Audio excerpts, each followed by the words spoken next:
Hello and welcome. It is time to let the day and all of its concerns simply fade away. Find your most comfortable position and gently close your eyes. Let's begin with a single, slow, deep breath. Breathe in deeply. As you breathe out, feel the tension begin to leave your body. There's nothing else you need to do tonight. There's nothing to focus on and nothing to remember. The story I am about to tell is just a quiet murmur in the background, a calm and steady presence.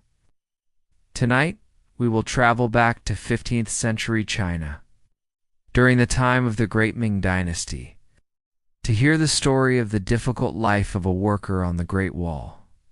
So just relax and allow the sound of my voice to accompany you as you drift towards a deep and peaceful sleep. Our story begins in the year 1450 in a small, nameless village nestled in the fertile plains of the Henan province. Your world is one of dirt, water, and sun. Your name is Chen, and you are a farmer, as your father was before you, and his father before him. Your life is governed by the ancient, unchanging rhythms of the seasons. In the spring, you guide your lumbering water buffalo through the thick, wet mud of the rice paddies, your back aching under the sun as you prepare the earth for the new crop. In the summer, you tend to the fields, weeding and managing the intricate irrigation channels that keep your family fed. In the autumn, you work from sunrise to sunset, your whole family joining you in the back-breaking labor of the harvest, gathering the precious grain that will see you through the winter. And in the winter, the land rests, and so do you, mending your tools, repairing your small mud brick house, and honoring the ancestors at your family's small shrine. It is a hard life, a life of constant toil with little reward beyond sustenance and survival. But it is a life of deep and profound connection. Your hands are connected to the soil that feeds you. You are connected to your family, your wife and your two small children whose lives depend on your labor. And you are connected to your ancestors, whose bones lie buried in the small plot of land your family has worked for a dozen generations. Your world is small, contained by the surrounding fields and the distant hazy mountains, but it is a world you understand.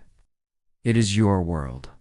One day, in the early summer, a strange sound disturbs the familiar peace of the village. It is the sound of a gong, sharp and metallic, a sound that does not belong. The village elder runs through the narrow laneways, urging everyone to gather in the small dusty square before the local magistrate's office. You leave your work in the fields, a knot of anxiety tightening in your stomach. A summons like this never brings good news. You gather with the other villagers, a crowd of simple farmers and craftsmen, your faces etched with worry.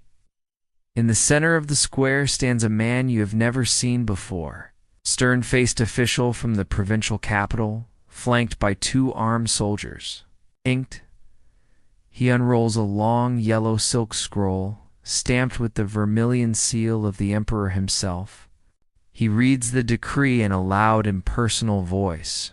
He speaks of the northern frontier, of the constant threat of the Mongol barbarians, the Oirats. He speaks of the emperor's great wisdom, of his decision to strengthen the northern defenses, to build a great wall of stone and brick, a barrier that will protect the civilized world from the wild lands beyond. And to build this wall, he says, the emperor requires a tribute not of grain or silver, but of labor.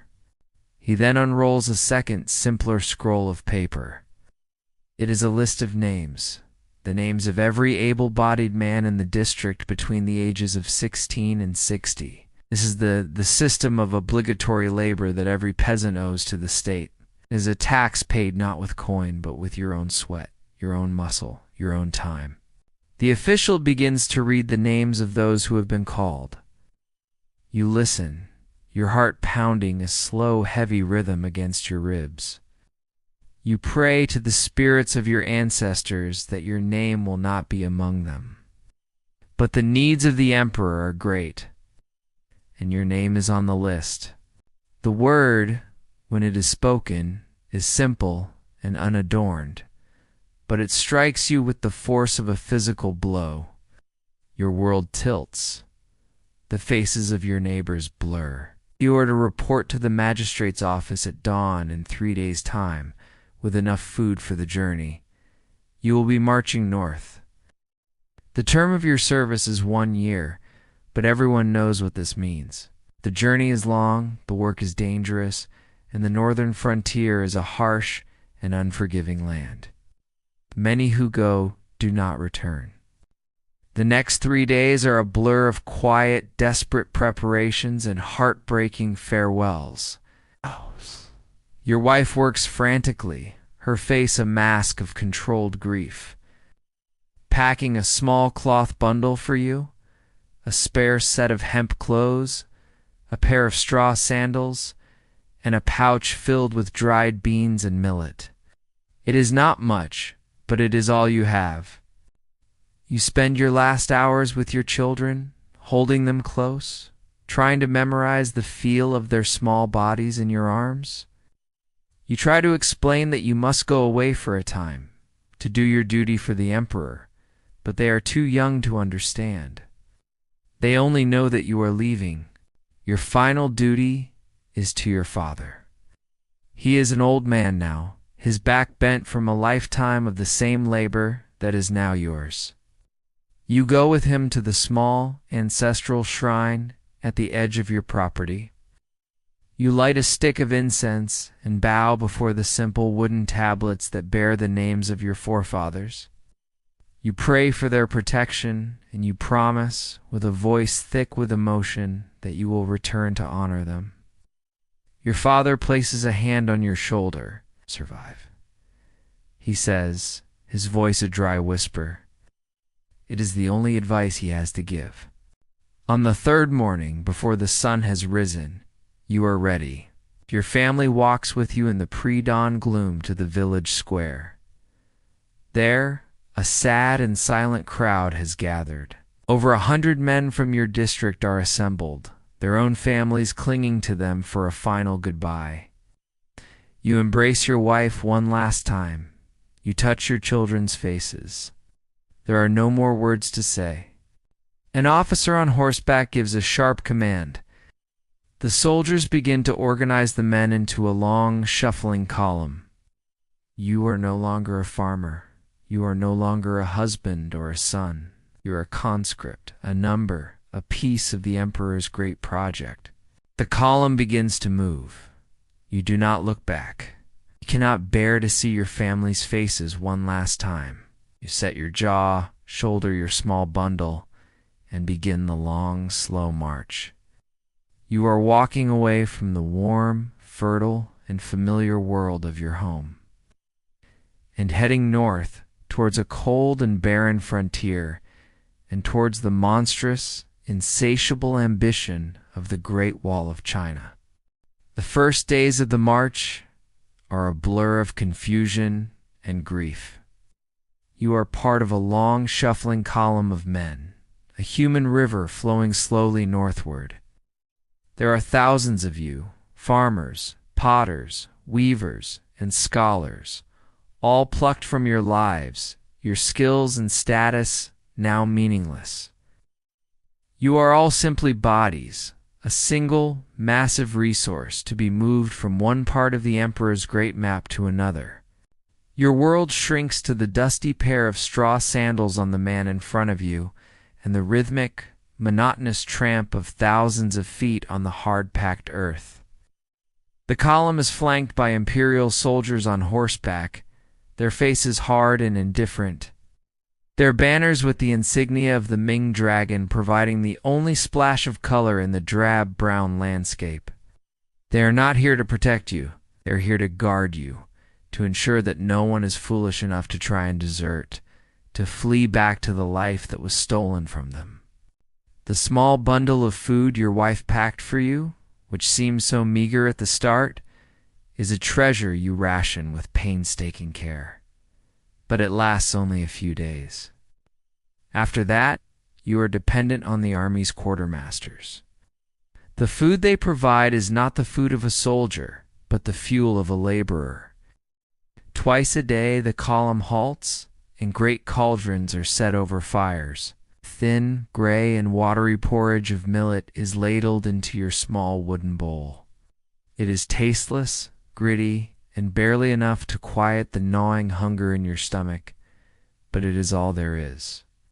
Water is taken from whatever streams or rivers you cross, and you soon learn not to drink it without boiling it first, having seen men fall behind, their bodies racked with the agonizing cramps of the bloody flux.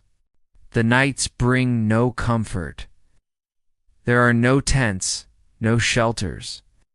The column simply stops in an open field or a dusty clearing.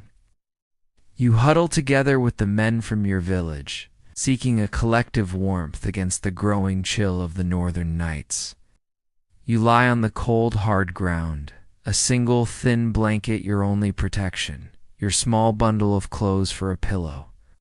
You sleep a shallow, fitful sleep, disturbed by the coughing of sick men, the hard ground, and the knowledge that at the first hint of dawn, the gongs will sound, and the endless marching will begin again. As you move north, the world you know begins to dissolve, the landscape changing day by day. You leave behind the lush, green, well-watered plains of your home. The rice paddies give way to fields of wheat and sorghum, and then these too become less frequent. You enter the vast Loess Plateau, a seemingly endless landscape of fine yellow wind-blown soil. Constant gritty dust fills the air, coating your clothes, your skin, your food, gets into your eyes and the back of your throat, and your cough is a dry, rasping thing. The sun is a merciless white disk in a pale sky. The villages you pass through are poorer here, the people's faces harder, their lives more precarious. They watch your column pass with a mixture of pity and fear. They know where you are going. They have seen columns like this before, and they know that many do not return. The physical toll of the journey is immense. Your soft farmer's feet, accustomed to the mud of the paddy, are not made for this endless marching. Your straw sandals fall apart, and you walk for a time with your feet wrapped in rags, and then with no protection at all. The soles of your feet become a mass of blisters, cuts, and deep, painful bruises. An ache settles deep in your back and your legs, a constant dull throb that is your new reality. But the psychological toll is worse. The initial shock and grief have been worn down by the sheer grinding monotony of the march, replaced by a sullen, hollow apathy. You no longer talk much with the men from your village. There is nothing to say. Your shared past seems like a dream, and the future is a terrifying unknown. You are being stripped of your identity. You are no longer Chen, the farmer from Henan. You are just a body in a column, a pair of legs to carry you north. Death is a casual and constant companion on the road. You see men weakened by hunger and sickness stumble and fall. The column does not stop for them. The soldiers ride past without a glance. They are simply left where they lie, to be consumed by the elements or by wolves. There are no burials, no prayers, no ancestral rites. It is a brutal and effective lesson. Your life is of no consequence to the emperor. You are as expendable as a single grain of rice in a vast storehouse. Your only value is in the labor you can provide, and if you fail before you even reach the wall, you are worth nothing at all. After more than a month of this relentless, soul-crushing journey, the landscape changes again. The flat, dusty plains begin to heave and buckle, rising into rugged, stony hills, and then into sharp, wind-swept mountains. The air is colder here, the wind a constant, cutting presence. This is the northern frontier. One afternoon, cresting a high pass, you see it for the first time. It is not the great, continuous stone wall of your imagination.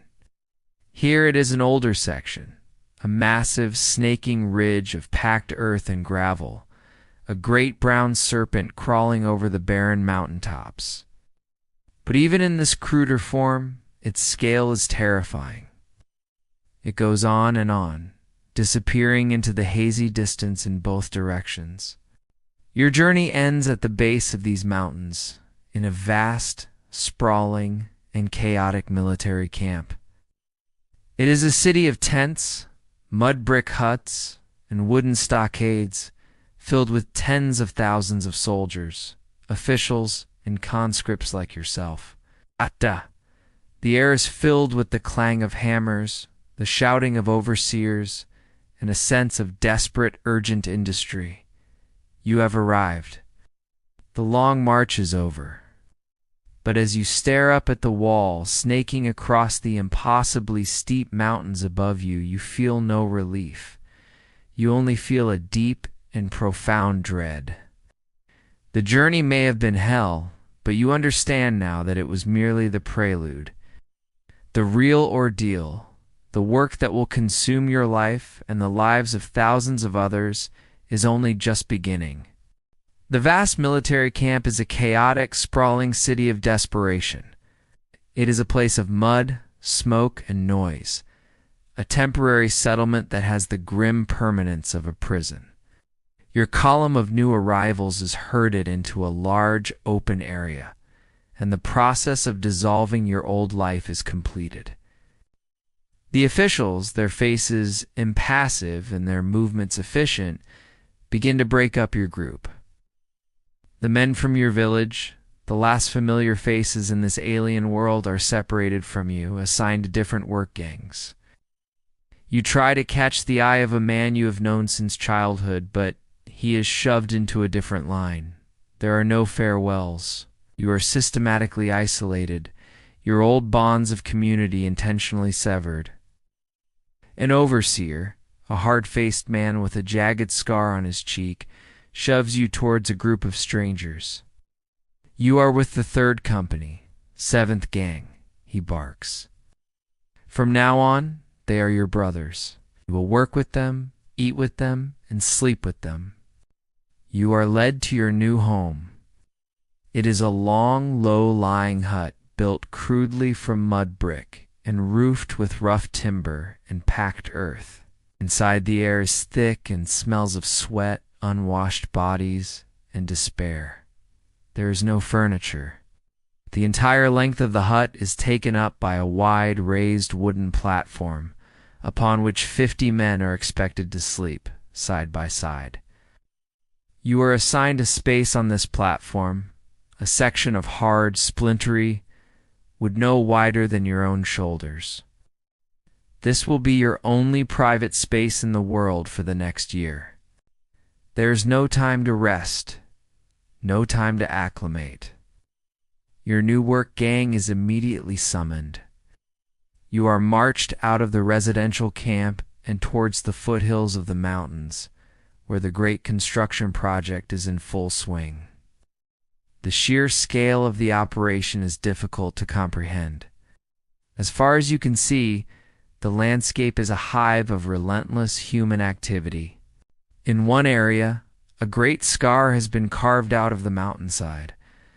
This is the quarry, where thousands of men work with hammers and chisels to break loose massive granite blocks. You can hear the rhythmic, monotonous clink, clink, clink of 1,000 hammers striking steel. In another direction, the sky is hazed with the smoke from a field of dozens of brick kilns. Great, beehive-shaped structures where the gray northern clay is being fired into the hard, durable bricks that will face the wall. And everywhere there are people. Tens of thousands of men, their bodies lean and wiry, their faces uniformly grim, move like ants across the landscape. They are organized into long human chains, passing baskets of earth and rock from hand to hand. They are yoked like oxen to massive carts, their muscles straining as they haul blocks of stone. The sound of the place is a constant low roar, the shouting of overseers, the grating of stone on stone, the cracking of whips, and the groaning of men under immense strain. Your first day's work is a brutal introduction to this new life. Your gang is assigned to the mortar pits. Your job is simple, mindless, and agonizing. You are given 2 heavy wooden buckets yoked to a pole that you must carry across your shoulders. Your task is to haul water from a distant muddy stream to the great mixing pits where the mortar is being made. The work never stops. You walk the long path to the stream, your feet sinking into the mud. You dip the heavy buckets, the cold water splashing onto your legs. You heave the yoke onto your shoulders, the weight of the water digging the rough wood into your flesh. You walk the long path back, your every muscle screaming in protest, and you empty the water into the great sloshing pit, and then you turn around and do it again and again. The sun beats down on you, and the overseers walk the lines, their bamboo canes a constant threat. If a man slows, if he stumbles, the cane whistles through the air and cracks against his back. There are no breaks for rest, only a brief halt at midday for another bowl of the same thin, watery millet porridge you had on the march. You eat it standing up, your body still aching, and then the work resumes. You see men who have been here for months.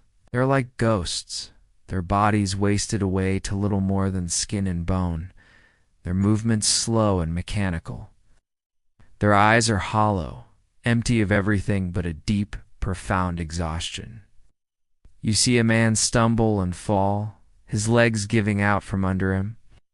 The overseer is on him in an instant, not with help, but with kicks and curses.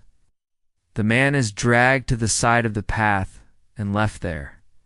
No one stops to help him. To do so would be to invite the same punishment. You learn the first and most important rule of the wall. You must keep moving. When the sun finally sets, a gong sounds, signaling the end of the day's labor. You are not sure you can take another step, but you force your aching body to shuffle back to the camp with your gang. You are given your evening meal, another bowl of the same porridge, which you eat in a vast, crowded, and mostly silent mess area. The men are too tired to speak. They simply eat, their eyes fixed on their bowls, and then retreat to their huts. You find your allotted space on the sleeping platform and collapse onto the hard wood. Every muscle in your body is on fire. Your shoulders are raw from the yoke. Your feet are a mess of cuts and bruises. You are surrounded by the smells and sounds of 50 other exhausted men. You close your eyes, but sleep does not come easily. You think of your home. You picture your small, peaceful farm, the green of the rice paddies, the feel of the warm, familiar mud between your toes. It seems like a dream, a life that belonged to someone else 1,000 years ago. The summons has been answered. You have been brought from your farm to this brutal frontier. You are no longer a farmer, a husband, a son. You are a tool, a body, a single expendable resource in the Emperor's great, monumental, and utterly inhuman project. Your ordeal has truly begun. The first day of carrying water blends into the second, and the second into the third. The days lose their names, becoming a single, undifferentiated stretch of aching muscles and weary monotony. Your life is no longer measured by the turning of the seasons, but by the relentless, cyclical clang of the overseer's gong. The gong that wakes you in the pre-dawn cold. The gong that signals the brief halt for the midday meal. And the gong that, after an eternity of labor, releases you back into the exhausted darkness of the camp. This is the rhythm of the wall, a rhythm that grinds down your spirit as surely as it wears away your body.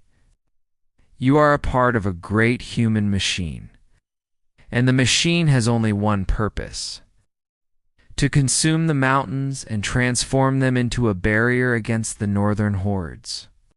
After a week of hauling water, your gang is reassigned. You are no longer working in the relative flatness of the camp, but are marched up a steep, winding path into the mountains themselves, to a place that is a vision of hell. This is the quarry. It is a vast, gray, open wound carved into the side of the mountain, a chaotic landscape of shattered rock, steep cliffs, and choking dust. The air here is thick with a fine, gritty powder that coats your tongue, clogs your nostrils, and makes every breath a conscious effort. The defining sound of this place is a constant, deafening, and maddeningly rhythmic clang, clang. Clang of iron hammers, striking iron chisels, a sound that echoes off the rock walls and bores its way into your skull. This is where the wall begins, not as a structure, but as raw material, ripped violently from the earth. Your new task is to help a team of skilled stonemasons quarry the massive granite blocks that will form the foundation and outer shell of the wall. The work is a brutal lesson in physics and patience. There is no magic, no great machinery. There is only human muscle, simple tools, and an ancient, slow understanding of the stone. A master mason first examines the cliff face, his experienced eyes reading the subtle lines and fissures in the granite. He is looking for a weakness, a natural fault line that can be exploited. Once he finds a suitable spot, he marks a long, straight line on the rock with a piece of charcoal. This will be the line of separation. Then the real labor begins. You are given a heavy 8-pound sledgehammer and a set of iron chisels. Your job, along with a dozen other men, is to carve a line of deep, rectangular holes along the charcoal line. You take your position. One man holds the chisel, his knuckles inches from the rock face, while another swings the great hammer. The work requires a terrifying degree of trust and precision.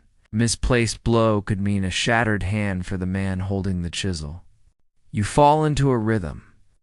The hammer rises, pauses for a moment against the sky, and then falls, the impact jarring your entire body, from your hands to your shoulders to your teeth. The chisel bites into the granite with a sharp crack, sending a shower of sparks and tiny sharp splinters of rock into the air. You work for hours, your body slick with sweat despite the cold mountain air, to carve a single hole. Then you move a few feet down the line and begin the next one. The progress is agonizingly slow, measured in inches per day. After several days of this relentless pounding, a line of deep holes about a foot apart stretches for 50 feet across the rock face. The next stage begins. You are given a set of dry wooden wedges, carved from a hardwood that is known to expand. One by one, these wedges are hammered tightly into the holes you have just created. Then comes the final, quiet, and almost magical part of the process. You and the other men bring buckets of water, the same task you performed on your first day, but now it has a new and awesome purpose. The water is carefully poured over the line of wooden wedges, soaking deep into the dry wood. And then you wait. You move to a safe distance, and you wait. The sun beats down. The clang of other work teams continues unabated. For hours, nothing happens. It seems impossible that a little water and wood could have any effect on this mountain of stone. But the pressure is building, silently, invisibly, within the rock. The water causes the dry wooden wedges to swell, and as they swell, they exert a slow, steady, and truly colossal force against the inside of the granite. The first sign is a low, groaning sound, as if the mountain itself is stirring in its sleep. A thin hairline fracture appears on the surface of the rock, connecting one wedge to the next. The groan becomes a deep, vibrating hum.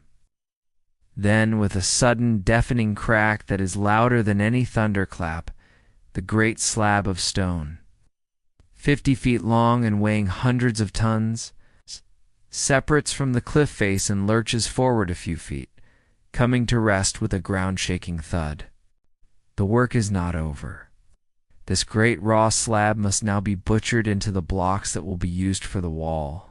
The master mason again marks the stone, this time with a grid of charcoal lines. The hammering begins anew, this time with sledgehammers and larger wedges, breaking the slab into more manageable, though still immense, rectangular blocks. The work is filled with a constant, low-level danger that you must learn to live with. The fine stone dust you breathe all day begins to settle in your lungs, and at night your sleep is racked with a deep, dry cough. The splinters of rock can fly with enough force to blind a man, and the ever-present danger is the stone itself. You watch in horror one day as a team, working too close to the edge of a slab, makes a mistake. The great block shifts unexpectedly, and one of the men is too slow to get away.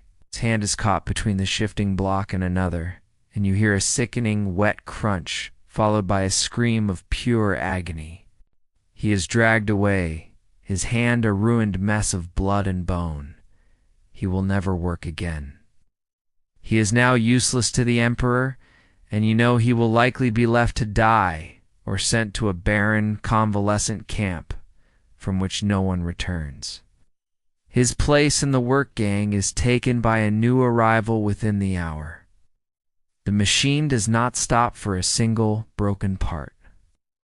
You turn back to your own work, the sound of his scream still echoing in your ears, and you lift your heavy hammer once more.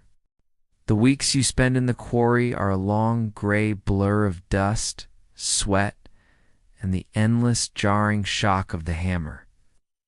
Your body hardens, your hands becoming thick, calloused claws. But your spirit feels as though it is being slowly ground down, chipped away like the granite you work. Just as the rhythm of the quarry becomes a mindless second nature, your gang is reassigned. You are marched down from the mountain to the flat, sprawling plains at its base, to a different kind of hell. The brick fields. If the quarry was a world of gray dust and hard, sharp edges, the brick field is a world of brown mud and soft, cloying clay. As far as you can see, the ground is covered with hundreds of thousands of identical pale gray bricks, laid out in immense geometric rows to dry in the sun. Dominating this flat landscape are the kilns, a dozen or more massive, beehive-shaped structures of baked earth, each one trailing a column of thick, black smoke into the sky. The air here is different, thick with the smell of wood smoke and the strange, earthy scent of baking clay. Your first task is the most basic. You are given a shovel and a woven basket and led to a series of deep pits, where generations of workers before you have been digging up the heavy, dense, loess clay that is the primary ingredient for the bricks. The work is simple, repetitive, and punishing. You dig your shovel into the thick, wet earth, heave the heavy clay into your basket, and carry it to the mixing pits. Your back, which had just grown accustomed to the rhythms of the hammer, now protests with a new and fiery pain. At the mixing pits, the clay is dumped into a great shallow basin. Water is added, along with sand, to give the brick strength. Then begins the pugging. You and dozens of other men are ordered into the pit, your trousers rolled up to your knees. You spend the next several hours treading the mixture with your bare feet, marching in a slow circular pattern, the cold, thick slurry sucking at your legs with every step. The goal is to mix the ingredients to a perfect, uniform consistency. It is cold, wet, and utterly exhausting work. Once the clay is prepared, it is brought to the molders. This is a production line of human misery. A man slaps a great dollop of the prepared clay into a rectangular wooden mold. Another man scrapes the excess off the top with a flat stick, and a third carefully appends the mold, leaving a perfect wet gray brick on a wooden pallet. The work is fast, repetitive, and mindless. Your hands are soon raw from the abrasive clay, your movements becoming a blur of automatic actions. These green bricks are then carried to the drying fields, where you must carefully lay them out in long, straight lines, leaving a small gap between each one for the air to circulate. They will sit here for weeks, baking under the sun, their moisture slowly evaporating. They are fragile, and a clumsy placement can ruin a day's work, earning you the wrath of the overseer. Finally, the dried bricks are ready for the kill. The process of firing is a specialized and dangerous task. The bricks are stacked inside the great, cavernous kilns with a careful geometric precision, leaving channels for the heat to flow. Then a massive fire is lit at the base of the kiln. For the next week, the fire must be fed continuously, day and night. You are assigned to a shift on the fire crew. The heat is immense, a physical, scorching presence that makes it difficult to breathe. You spend your 12-hour shift hauling wood and feeding it into the roaring mouth of the kiln, your face and arms blackened with soot, your eyes watering from the thick, acrid smoke. The work is relentless, a constant battle to maintain the precise high temperature needed to turn the soft clay into hard, durable, vitrified brick. In another part of the camp, a different kind of recipe is being mixed. This is for the mortar, the glue that will hold the wall together. You watch as laborers mix great quantities of sand and slaked lime. But there is a third crucial ingredient. Huge cauldrons are kept boiling nearby, filled not with soup, but with a thick, glutinous porridge made from sticky rice. This rice porridge is poured into the lime and sand mixture.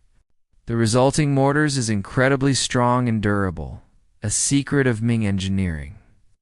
The smell in this part of the camp is a strange and sickly sweet combination of cooking rice and earthy lime.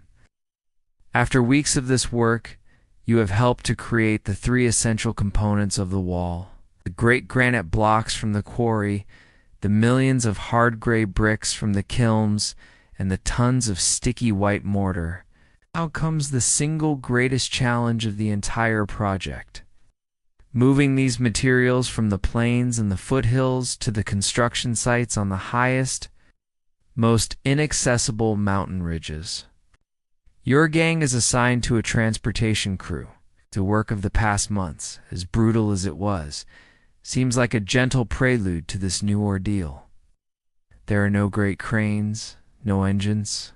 There is only human muscle and the unforgiving vertical landscape. For the lighter materials like single bricks and baskets of mortar, a human chain is the most efficient method. You find yourself standing on a steep, narrow, and treacherous path, a link in a chain of hundreds of men that snakes its way up the mountainside. The work is a mind-numbing, repetitive trance. A man below you passes you a brick. You take it, turn, and pass it to the man above you. A few seconds later, another brick arrives. Take, turn, pass. Take, turn, pass. The motion is repeated thousands of times a day. Your arms and back feel as though they are being torn apart, but you cannot stop. To break the chain is to halt the progress of the entire line. For the heavier loads, the work is even more punishing. You are given a shoulder yoke, the same tool you used for carrying water, but now the buckets are filled with heavy, sticky mortar, or the baskets are laden with a half-dozen bricks. You must carry this load up the same treacherous path, your straw sandals slipping on the loose gravel, your leg muscles burning and trembling with the strain. The wind howls around you, threatening to push you from the narrow track. You keep your eyes fixed on the path just ahead, not daring to look at the sheer drop just inches away. Second is a slow, agonizing ascent. A journey you must make dozens of times between sunrise and sunset. The daily grind has now become a daily climb, a Sisyphean struggle against the unyielding force of the mountain itself. The endless, mind-numbing repetition of hauling bricks and mortars up the steep mountain paths is a trial by exhaustion. But it is nothing compared to the next task your gang is assigned: transporting the great stones from the quarry. These are the massive rectangular granite blocks, many weighing more than a ton, that will form the foundations and the strong outer faces of the wall.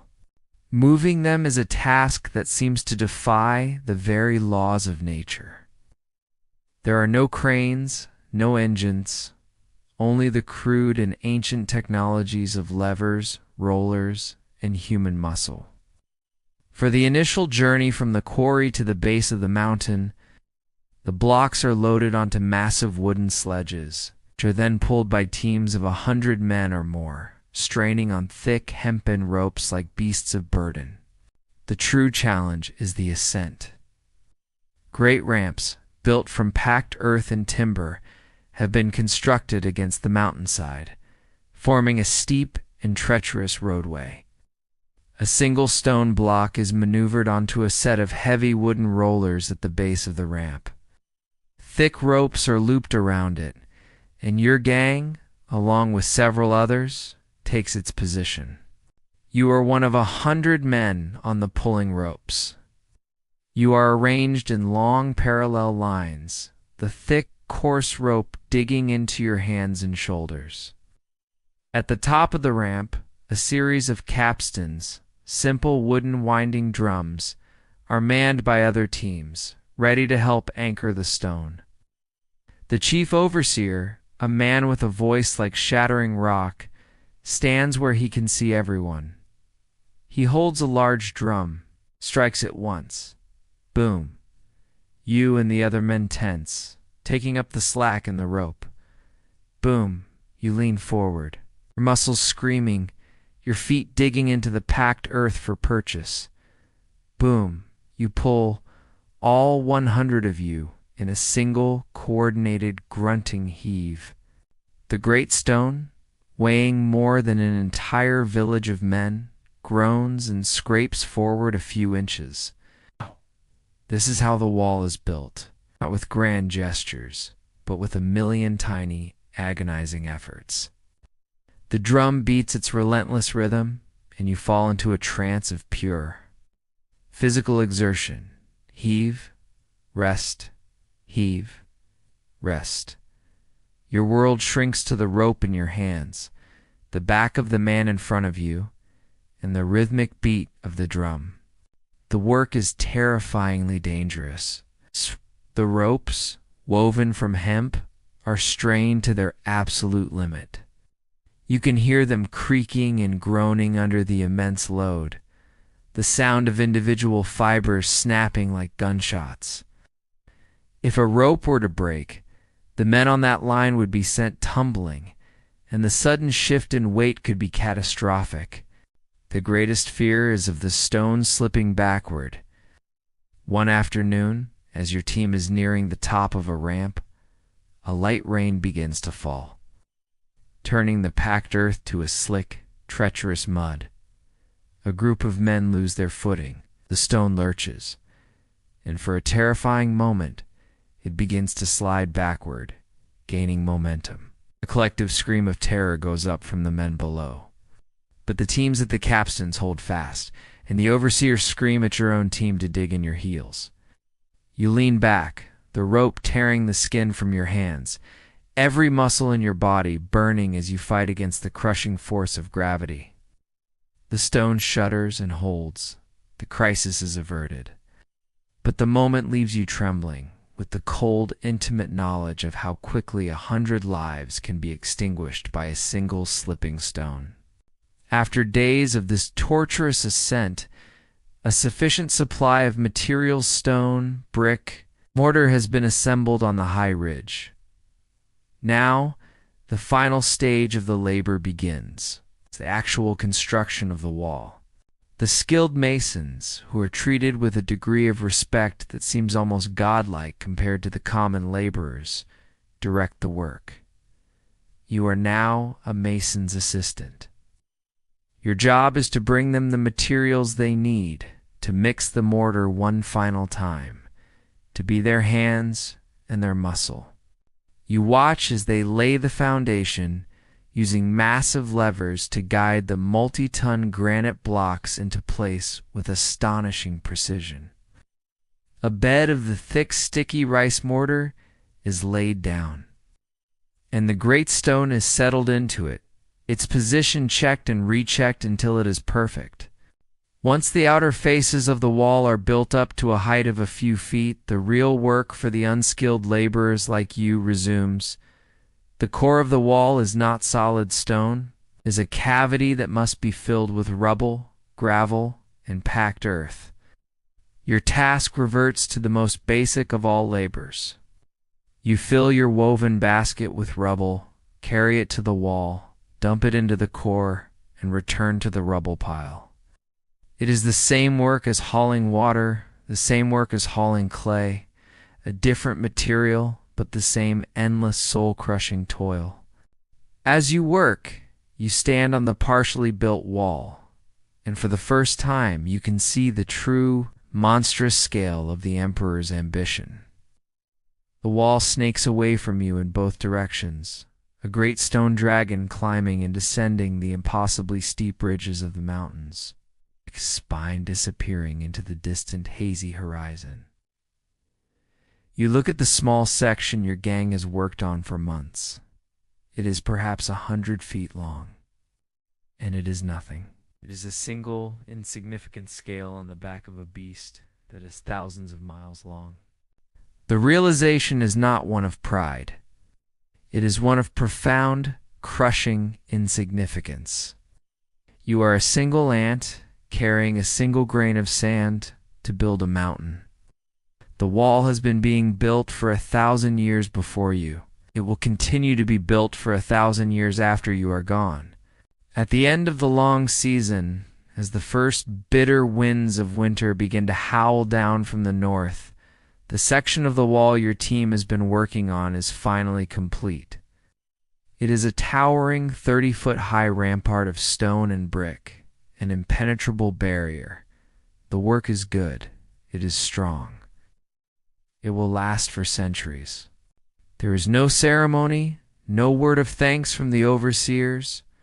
Your reward for completing this monumental task is simple.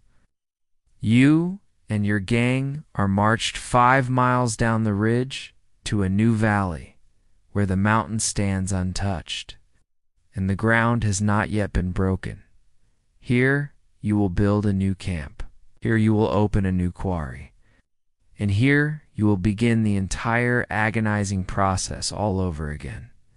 The toil is truly endless. The cycle of construction begins anew. You are in a new valley, but the work is the same. You spend weeks clearing the land, felling the sparse, wind-stunted trees, and building another crude, sprawling camp of mud brick huts. You open a new wound in the side of the mountain, establishing a new quarry.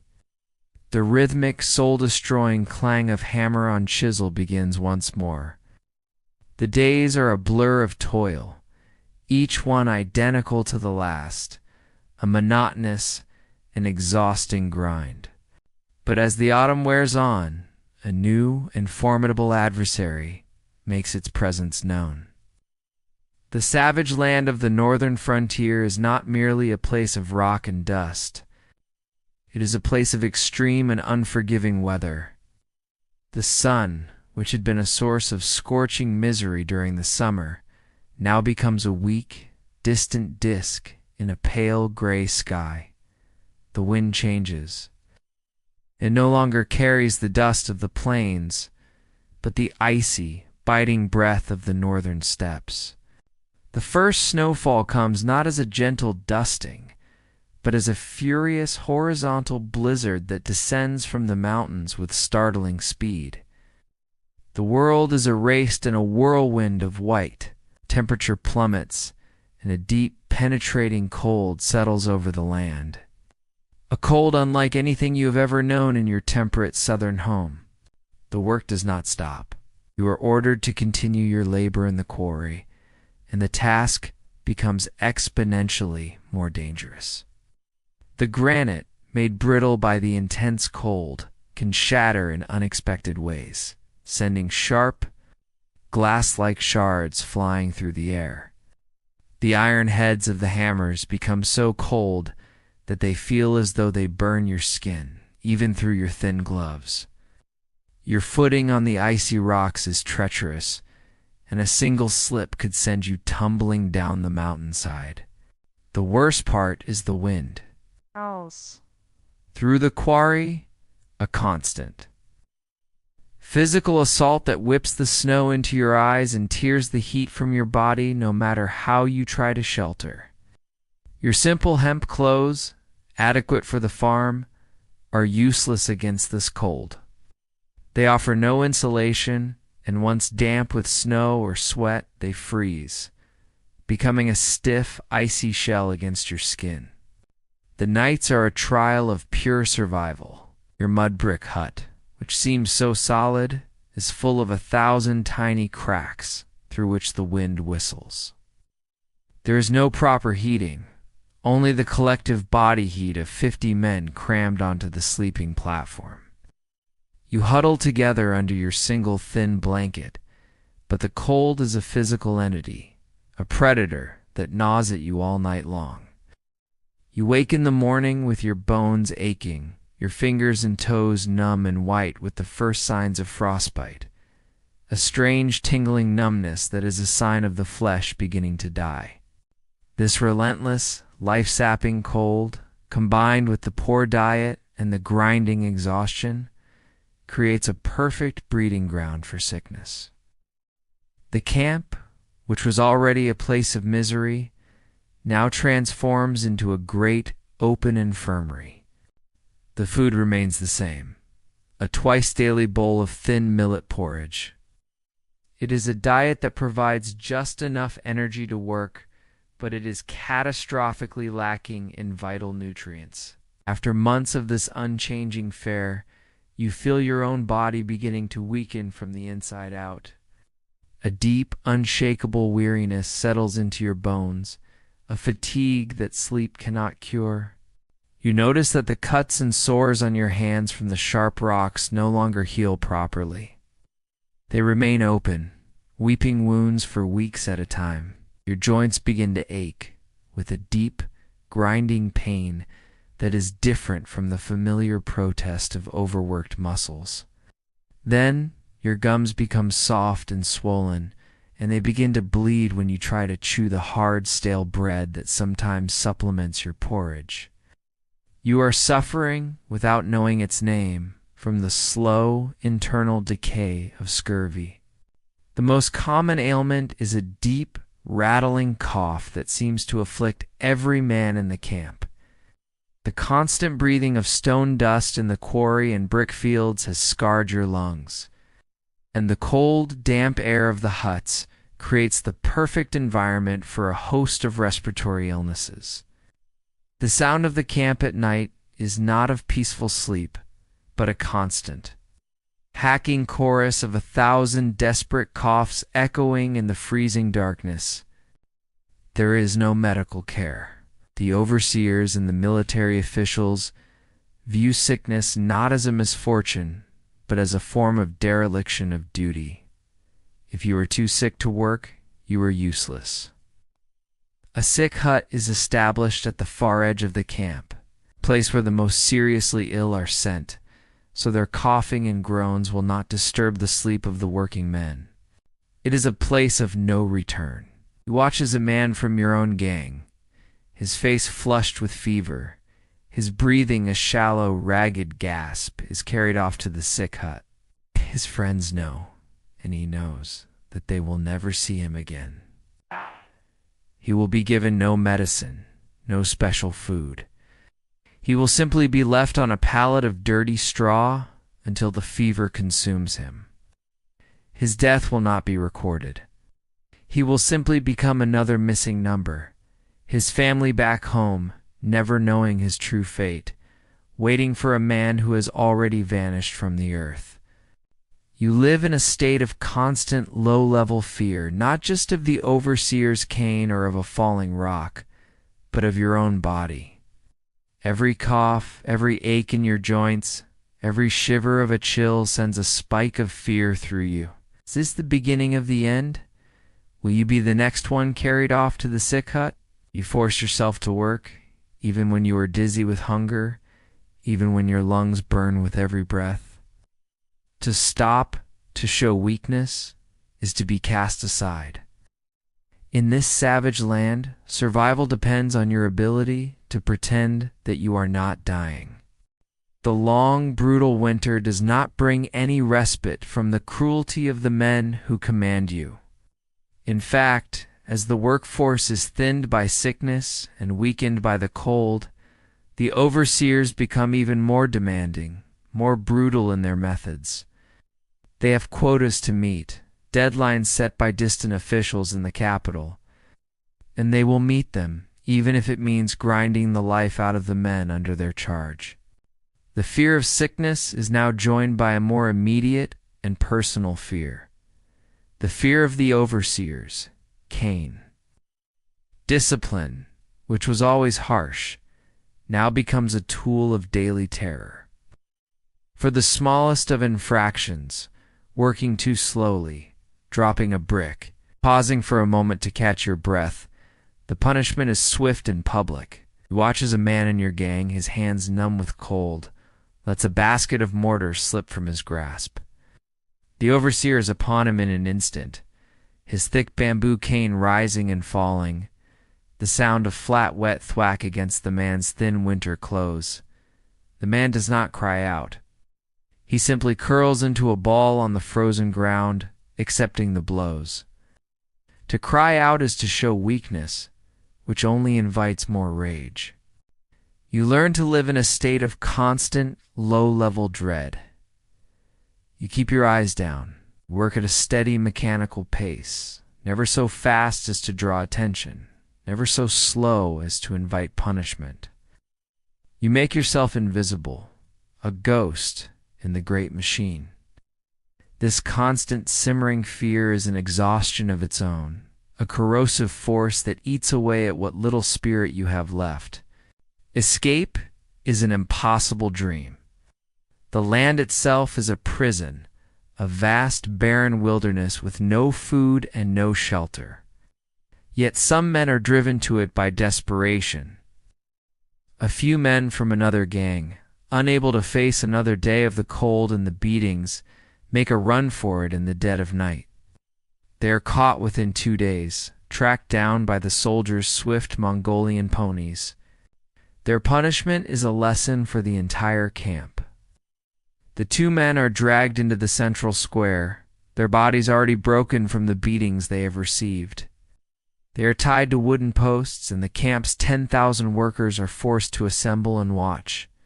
The sentence for desertion is read aloud. Death by 1,000 cuts, a slow and agonizing execution. But the commander of the garrison, a pragmatic and impatient man, declares that he does not have the time for such formalities, nor the desire to waste a skilled executioner. He orders them to be beaten to death instead. You are forced to watch as 4 soldiers, armed with heavy wooden clubs, carry out the sentence. It is a grim, brutal, and sickening spectacle. When it is over, the 2 men are nothing more than broken heaps upon the frozen ground. Their bodies are left there for the rest of the day, a stark and silent warning to anyone else who might dream of freedom. You learn the final terrible truth of your situation. There is no way out. We'll either build this wall or you will die here. As the winter slowly, grudgingly begins to recede and the frozen earth begins to thaw, a new and different kind of fear arrives with the spring. It is the fear of the enemy. You have spent a year of your life building this great barrier, and now you are reminded of why. The soldiers in the completed watchtowers become more vigilant. The patrols along the finished sections of the wall are doubled. A new tension grips the camp. The nomadic horsemen of the north, the Oryats, are on the move. They see this great creeping stone dragon as a direct threat to their way of life, and they attack it with a fierce, unpredictable fury. You hear stories from the soldiers, tales of other construction camps further down the line that were overrun in swift, brutal raids. The soldiers were killed, the food stores were looted, and the unarmed workers were slaughtered where they stood. The enemy, who was once just an abstract concept in an emperor's decree, is now a real and terrifying presence that haunts the vast, empty grasslands just beyond the horizon. One afternoon, as you are working high on a mountain ridge, hauling stones for a new section of the wall, a strange sound reaches you, carried on the wind. It is the sound of a distant horn, a high, piercing, alien note. At the same moment, you see a column of thick, black smoke rising from a watchtower on a distant mountain peak, 5 or 6 miles away. It is a signal. The enemy has been sighted. A wave of panic ripples through the workers. The overseers, their faces pale, shout orders, their usual arrogance replaced by a frantic urgency. The soldiers stationed at your worksite scramble to their positions on the half-finished ramparts, knocking arrows to their bowstrings. You and the other laborers are ordered to drop your tools and take shelter in the inner chambers of a completed watchtower, or to arm yourselves with sharpened bamboo poles and rocks. From your position, you can see a faint, distant cloud of dust against the northern horizon. It is a cavalry force, moving with incredible speed. You watch, your heart pounding, as the cloud of dust sweeps towards the distant watchtower that sent up the smoke signal. You hear the faint ant-like sounds of shouting and of battle. You see the flash of fire. The raid is not aimed at you. It is a swift, probing attack on a different section of the line. After an hour of terrible, distant tension, the dust cloud recedes, melting back into the northern plains as quickly as it appeared. The immediate danger has passed. An all-clear signal is sounded, and the overseers, their voices harsh and shaky, order you back to work. But the incident leaves you profoundly changed. The fear is no longer a thing of stories and rumors. It is real. You have seen it. You are not just building a wall. You are living on the front line of a war. You are trapped between the brutal, unyielding authority of the empire behind you and the swift, merciless violence of the nomads before you. You are a pawn in a game of empires, and the savage land you inhabit is the chessboard itself. The fear of the northern raiders lingers in the camp for weeks, a constant low-level anxiety that adds another layer of dread to your existence. Every distant cloud of dust, every strange sound on the wind, causes men to look up from their work with a shared, unspoken panic. But the nomads do not return. The immediate violent threat recedes, replaced once more by the slow grinding and inevitable perils of the land itself. The brutal winter finally breaks. The snow melts, not into a gentle, life-giving spring, but into a chaotic, muddy quagmire. The frozen earth thaws into a deep, sucking morass of cold, brown mud. The camp becomes a swamp. The pathways between the huts are treacherous rivers of filth. The great work sites, the quarry and the brick fields become nearly impassable. This is the season of mud. Cakes your boots, your clothes, and your hands. It is a cold, heavy, and ever-present misery. The work of hauling materials up the mountainside becomes a nightmare of slippery, treacherous paths. Men fall, not from the heights of a scaffold, but from a simple loss of footing, sliding down the muddy slopes, their precious cargo of bricks scattering behind them. The punishment for such a costly accident is, as always, swift and brutal. The spring rains, when they come, are not the gentle showers of your home province. They are violent, torrential downpours that can last for days. The sky turns a dark, bruised gray, and the heavens open. The rivers swell, and flash floods can sweep through the lower parts of the camp, carrying away supplies and recently completed earthworks, undoing weeks of backbreaking labor in a single furious afternoon. The sense of futility is immense. You are not just fighting the mountains, you are fighting the sky itself.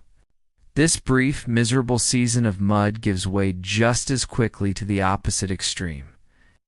The northern summer arrives, and with it comes the heat. It is a dry, baking, relentless heat, amplified by the barren, rocky landscape. The sun beats down from a cloudless sky, and there is no shade to be found on the high, exposed ridges where you work. The granite blocks become so hot they are painful to touch, searing your skin through your thin gloves. The air shimmers with the heat rising from the ground, and your world becomes a blurry, sun-bleached landscape of white rocks and pale, dusty earth. The meager water ration, which was a misery in the winter, is now a form of slow torture. You are given just enough to keep you alive, but never enough to quench the deep, burning thirst in your throat. You watch men, their faces flushed and their movements clumsy, collapse from the heat. They are simply dragged into the sliver of shade cast by the half-finished wall and left there, a bucket of water splashed over their heads. If they recover, they are put back to work. If they do not, their bodies are taken away at the end of the day. The heat brings with it new life, but not the kind that offers any comfort. Swarms of black biting flies descend upon the camp, their bites leaving angry, itching welts on your skin. The nights, which are still cool, bring clouds of mosquitoes that rise from the stagnant pools of water, their high-pitched whine a promise of a sleepless, itching darkness. You have now endured a full cycle of the seasons on the frontier, and you have learned the great terrible truth of this savage land. There is no good season. There is no time of respite. There is only the season of biting cold, the season of sucking mud, the season of baking heat, and the season of dusty winds. Each brings with it its own unique and specialized form of misery. The hope that things might get better, that one season might be kinder than the last, is a foolish dream that you have long since abandoned. This relentless cyclical hardship begins to work a profound and disturbing change on your mind. You have become desensitized to the suffering around you. The sight of a man falling from a scaffold, the sound of an overseer's cane striking flesh, the sight of the sick being carried away, these things no longer provoke a sharp, visceral horror. They are simply a part of the landscape, as common and as unremarkable as the rocks themselves. You feel a dull, distant pity, but your primary emotion is a cold, pragmatic relief that it is not you. You are shutting down a part of your own humanity simply to survive the day. Your memories of home, which were once a source of comfort, a warm and secret place you could retreat to in your mind, now become a source of exquisite pain. The image of your wife's face is becoming hazy, indistinct. The sound of your children's laughter is a faint, fading echo. That life, the life of Chen, the farmer, seems so distant, so impossibly peaceful, that it feels as though it must have belonged to someone else. To remember it too clearly is to invite a grief, so overwhelming it would break you. And so, you learn to push the memories away, to build a wall inside your own mind, separating the man you are now from the man you used to be. Your 1-year term of service is nearing its end, but you feel no joy, no anticipation. You've survived the weather, the sickness, and the fear. But the man who has survived is not the same man who was summoned from the fields a year ago. That man is gone, buried somewhere on the long march north, or lost in the dust of the quarry, or frozen in the winter winds. All that is left is a hardened, hollowed-out shell, a creature that knows only how to work, how to endure, and how to not feel. You have survived the savage land, but you are no longer certain what part of you is left to make the journey home. The seasons turn once more. You have survived the freezing winter, the muddy spring, and the scorching summer. You have endured the sickness, the fear, and the endless grinding toil. The 1-year term of your obligatory service, a period of time that once seemed like an eternity, is finally coming to an end. A new official arrives from the provincial capital, a man with a ledger and an ink brush. He is not here to oversee construction, but to perform an audit of the workforce. One by one, the men whose terms are ending are called before him. It is a slow, bureaucratic process. You watch as the men ahead of you face the official. It is not a simple matter of being released. A man is told he was derelict in his duties, that he was sick for too many days, and that his term is to be extended by 3 months to make up for the lost labor. Another man is presented with a list of debts, the cost of a broken shovel, the price of the extra rations he was given during a fever. He cannot leave until the debt is worked off. Freedom, you realize, is just another commodity to be granted or withheld at the whim of the state. Finally, your name is called. You stand before the official, your heart a dull, heavy stone in your chest. He looks at his records, then at you, his eyes taking in your gaunt frame, your calloused hands, your hollowed-out expression. He sees a tool that has been well used, worn down to its nub. Your service is complete, he says, his voice flat and devoid of any emotion. With a flick of his brush, he makes a mark next to your name. You are dismissed. The words are the ones you have been dreaming of for a year, but they bring no joy, no elation. There is no ceremony, no payment for your service, no word of thanks for the year of your life you have given to the emperor. There is only a simple, bureaucratic dismissal. You and a few dozen other men who have been similarly freed are simply told to gather your meager belongings and leave the camp by sunset. Your freedom, you quickly discover, is a perilous and uncertain thing. The state which had the power to seize you from your home and march you hundreds of miles to this desolate frontier does not provide for your return. You are simply released into the wilderness, hundreds of miles from home, with no food, no money, and a body that has been pushed to the very limit of its endurance. You and the other released men huddle together outside the camp gates, a small, lost tribe of ghosts. You face a terrible choice. You could sign on for another term, this time as a paid laborer, though the wages are barely enough to live on. To do so would be to accept a life of servitude, but it would guarantee you a daily bowl of porridge and a place to sleep. The other option is to attempt the long, desperate journey home, a journey through a harsh and unforgiving land with no provisions. You look into the faces of the other men. You see the utter despair, the brokenness. But you also see a tiny, flickering ember of hope, the hope of seeing their families again. You think of your own wife and children, their faces now faint and dreamlike in your memory. That memory, however faded, is enough. You will walk. You band together with a small group of 5 other men who are from your home province. There is a quiet strength in this small shared purpose. You do not have much. Between you, you have a single chipped knife, a few scraps of bread saved from your last meal, and the tattered clothes on your backs. But you have a direction. South. You begin your journey following the shadow of the great wall that has been your prison for the past year. From the ground it seems even more immense, more monstrous. It is a great stone serpent, its back bristling with watchtowers.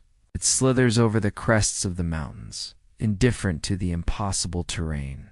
It is a monument to an emperor's fear and to the suffering of men like you. As you walk, you begin to notice the other features of the landscape, things you were blind to when you were in the midst of your toil. The ground on either side of the wall is not empty. It is dotted with an endless succession of small, unmarked mounds of earth, shallow depressions, and heaps of stones.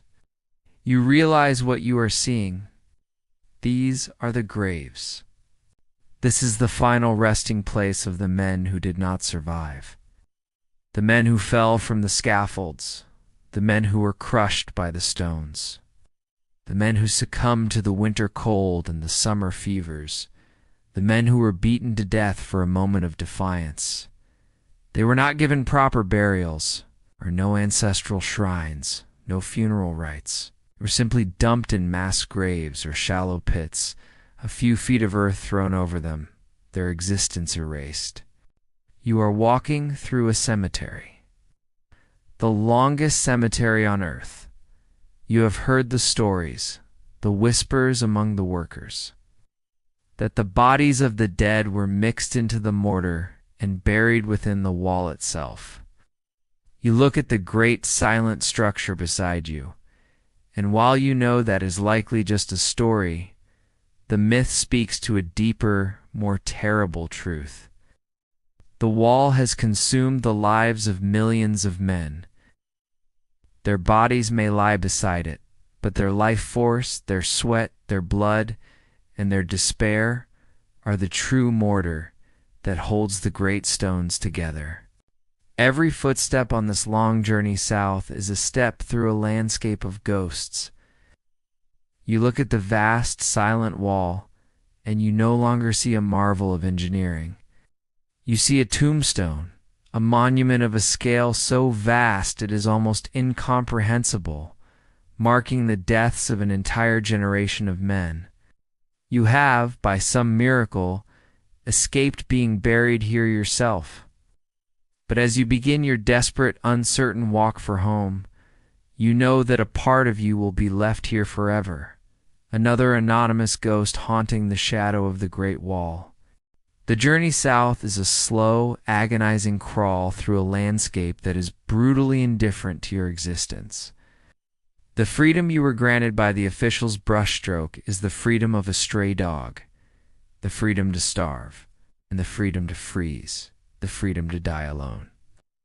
Your small group of 5 men, bound by a shared desperate hope, quickly learns that this new ordeal is in many ways more difficult than the forced labor you left behind. On the wall, there was at least the certainty of a daily meal, however meager. Here, there is only a constant gnawing hunger. The few scraps of bread you carried from the camp are gone within a day. Now your life becomes a relentless, primal search for sustenance. You walk with your eyes scanning the ground looking for anything edible. The tough, bitter roots of wild grasses, a handful of sour, shriveled berries, a nest of insect larvae discovered under a rock. Your guide on this hunt is your own desperate stomach. You pass through a landscape that has been stripped bare by the insatiable appetite of the wall's construction machine. The forests have been clear-cut for timber. The wild game has been hunted to near extinction by the thousands of soldiers and laborers. The land is empty, exhausted. Some days you find nothing at all, and you lie down to sleep at night with a hollow, aching emptiness in your belly, your dreams filled with visions of steaming bowls of rice. The weakness from malnutrition is a constant companion. Your progress is slow, your legs heavy as stone. The sun beats down on you, and the cold nights sap what little strength you have left. The weakest among you is the first to fall. He is a young man, a weaver from a village near your own, who has been suffering from a deep, rattling cough for months. One morning, after a particularly cold night, he simply cannot get up. His breath is a shallow, wheezing gasp, his face pale and clammy. You and the others try to help him, to get him to his feet, but he has no strength left. You stay with him for a few hours, but you know, with a cold, brutal certainty, that to stay longer is to risk your own lives. You have no food to give him, no medicine. With a heavy, guilt-ridden heart, you do what you have been taught to do by the harsh logic of the frontier. You leave him by the side of the road, a small bundle of rags in the vast, empty landscape. You do not look back. You simply walk on. The number of your small, desperate group now reduced to 4. As you move further south, you begin to encounter small, impoverished frontier villages and military garrisons. You hope for charity, for a small act of human kindness. But you are met mostly with suspicion and hostility. Your gaunt, skeletal appearance, your tattered clothes, and your haunted eyes mark you for what you are. A former laborer from the wall. To the people here, you are not a hero who has served the emperor. You are a vagrant, a potential thief, another hungry mouth in a land that already has too many. You are chased away from village gates by barking dogs and men with sticks. The soldiers at the garrisons view you with contempt, seeing you as little more than the convict laborers they oversee. But there are small, fleeting moments of grace. An old woman, her own face a mask of hardship, leaves a small, hard corn cake on a stone for you as you pass. A Buddhist monk, on a solitary pilgrimage, shares his meager ration of rice without asking for anything in return. These small, unexpected acts of kindness are the only things that keep the last flickering ember of your faith in humanity from being extinguished completely. The journey feels endless. The Great Wall is a constant presence on your left, a silent, gray companion that seems to stretch on for an eternity. The weeks turn into a month, and then another. The initial, desperate energy that drove you begins to fade, replaced by a deep, hopeless weariness. The memory of your home is now so distant, so faint, that you begin to doubt if it is even real. One night, you wake to find that another of your companions is gone. He has not died, simply slipped away in the darkness, choosing to take his chances alone rather than continue in the slow, starving misery of the group. Now you are 3. The small bond you had forged is fraying, broken by the relentless individual struggle for survival.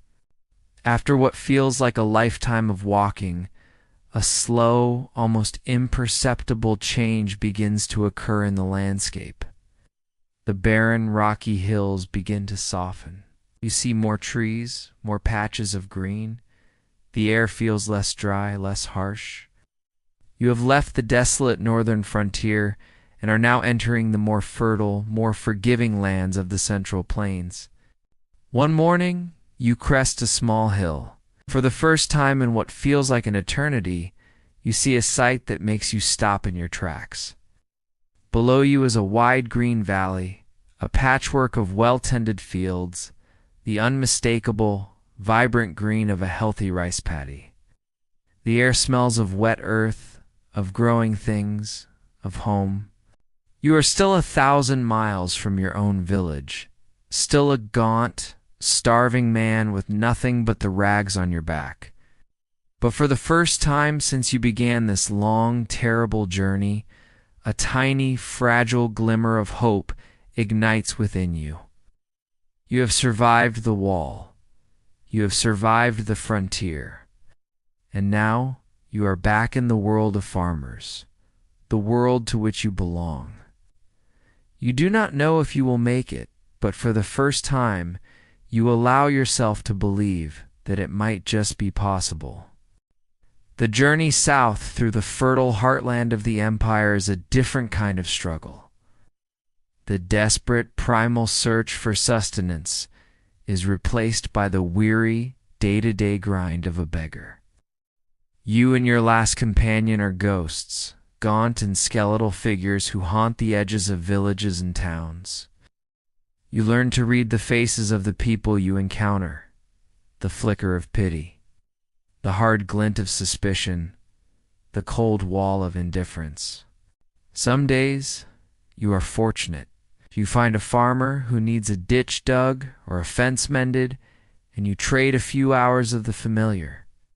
Back-breaking labor for a bowl of rice and a place to sleep in a warm, dry barn surrounded by the comforting, earthy smell of livestock. On these nights, a fragile sense of your old self, of Chen the farmer, returns, but your weakened bodies cannot sustain the work for long. More often, you are met with closed doors and angry shouts, and you must sleep in the cold. Open fields, your hunger, a constant aching companion. The miles pass with an agonizing slowness. You walk until your feet are bleeding, rest, and then walk again. After several months of this desperate, wandering existence, you and your companion reach a crossroads. His village lies to the east. Yours lies to the west. There is no great emotional farewell. You are two men who have been bound together not by friendship, but by a shared, unspeakable trauma. You simply clasp each other's bony shoulders, nod, and turn in your separate directions. You are now truly alone. The final weeks of your journey are a solitary trance. You walk, you beg, you work when you can, you sleep where you fall. But now, the landscape begins to speak to you in a familiar voice. Do you recognize the shape of a hill, the particular way a river bends, the type of trees that grow in the thin soil? A deep, trembling excitement, an emotion you thought you had lost forever, begins to stir within you. One afternoon, you climb a low ridge, and you see it below you. Your village. It is smaller than you remember, a simple, humble collection of mud brick houses nestled in the familiar green patchwork of the fields. A column of smoke rises from your own home. They are still there. You walk down into the village, a stranger in your own land. You are a gaunt, ragged man with a haunted look in your eyes, your face aged 20 years in the space of one. Children playing in the laneways stop their games and stare at you with wide, fearful eyes. An old man who you have known your whole life looks at you with a blank lack of recognition. You reach the doorway of your own home and pause, your heart hammering against your ribs. Your wife is in the small courtyard, bent over a basket of vegetables. She looks up, her eyes narrowing as she sees the strange skeletal figure standing there. She does not recognize you. You speak her name, and your voice is a dry, cracked rasp that you barely recognize yourself. "It is me," you whisper. "I have come home." For a moment she is frozen. Then her eyes widen, not with joy, but with a profound, shocked disbelief. She sees past the dirt, the scars, the hollowed-out shell of the man before her, and finds the husband she thought she had lost forever. She lets out a cry, a sound that is half sob and half scream, and runs to you. Your return is a miracle, but it is a complicated one. You have come back from the dead, but you have not come back whole. The physical scars will fade, and with months of proper food, some of the weight will return to your bones. But the other scars, the ones on your mind and in your soul, will never heal. You find that you cannot speak of what you have endured. The words do not exist to describe the cold, the hunger, the casual brutality, the sheer grinding hopelessness of the wall. When your family asks, you give them only fragments, small, disconnected stories of the long march or the mountains. The full truth is a country to which you can never allow them entry. You are surrounded by the love of your family, but you are utterly, profoundly alone in your memories. In the years that follow, you resume your life as a farmer. You once again guide the water buffalo through the thick, wet mud. You plant the rice, and you gather the harvest. But the simple, uncomplicated piece of that life is gone forever. You wake in the middle of the night, your body drenched in a cold sweat, the sound of 1,000 hammers ringing in your ears. The sight of a steep hill can fill you with a sudden, inexplicable dread. Sometimes, on a clear day, you stop your work in the fields, and you look to the distant, hazy mountains on the northern horizon. You cannot see it from here, but you know it is there. The Great Wall, a silent stone dragon, stretching for thousands of miles, a monument to the glory and the power of the emperor. The scholars and the poets will write of its magnificence. But you know the truth. You know that it is a monument built not of stone and brick, but of the silent, forgotten suffering of 1,000,000 ordinary men. It is the longest cemetery on earth, and you are one of the few ghosts who have ever escaped it.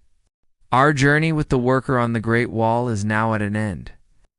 We have felt the biting cold of the northern frontier, the crushing weight of the stones, and the deep, silent ache of endless toil. It was a world where mountains were moved by human hands, where the grandest of ambitions was built upon the smallest of lives, and where survival was a quiet, desperate rebellion against overwhelming despair. That world of dust, sweat, and the distant clang of a hammer has now faded away, leaving only the quiet of the present moment. The worker's long and brutal day is over, and now so is yours. There is nothing left to do but to rest, to let go of the day, and to drift into the deep and peaceful sleep that you deserve. Rest now. Sleep well.